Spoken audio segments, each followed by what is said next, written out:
ভাই লোক আজকে আবার একটি ভিডিও নিয়ে আমি চলে এসেছি। তো আজকে আমি কথা বলবো শ্রদ্ধা কাপুরের এটা নিয়ে, যেটা প্রথম টিজ বেরিয়েছে। আমার খুবই ভালো লেগেছে ট্রেলারটা, খুবই সুন্দরভাবে দেখানো হয়েছে। ফার্স্ট টিজ আমার খুবই ভালো লেগেছে। শ্রদ্ধা কাপুরকে তো বুকে লাগে, আমার শ্রদ্ধা কাপুরকে খুব পছন্দ।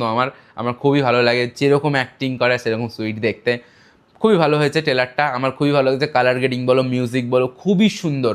আর এই যে এটাকে ডিরেক্ট করেছে লক্ষ্মণ উৎকর, আই থিঙ্ক আমি নামটা ঠিক বলেছি।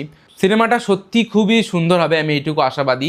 কেন, ম্যাডক্স ইউনিভার্সের আপকামিং মানে আগে যে মুভিগুলো এসছিল, স্ত্রী 2, ছাবা, স্টোরি মারাত্মক, সব কিছু মারাত্মক, দারুণ করে ওরা।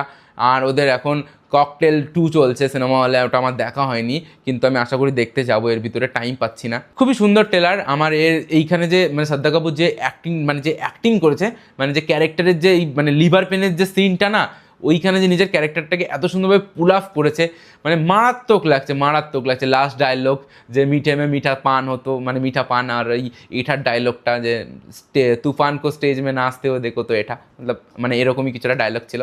আমার ডায়লগটা খুবই ভালো লেগেছে।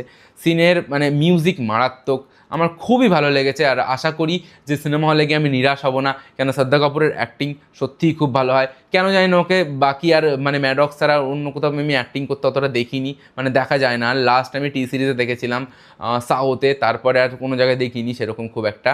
কিন্তু ম্যাডক্স ইউনিভার্সে মুভি করে, স্ত্রী 2 পর এটা আই থিঙ্ক ওনার মুভি আসছে। এর মিডিলে মনে হয় কোনো মুভি আসেনি। আমার খুবই ভালো লাগে মানে শ্রদ্ধা কাপুরের অ্যাক্টিং, আর ওনার যে ক্যারেক্টার পুল যেভাবে উনি করেন অ্যাক্টিং, দারুণ লাগে। আর আই থিঙ্ক আমি খুবই আশাবাদী এই সিনেমাটা নিয়ে, কেন এটা খুবই ভালো হবে।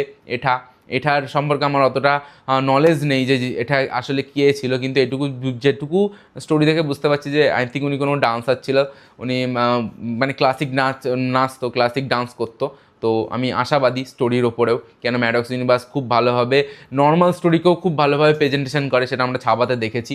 তো আমি আশাবাদী আই থিঙ্ক খুব ভালো হবে। তো আজকের ভিডিওটা খুবই ছোট, জাস্ট আমি বলতে এসেছিলাম আমার কেমন লেগেছে।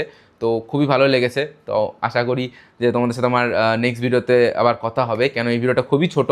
আমি এর পরে ভিডিও বানাবো হচ্ছে ড্রাগনের,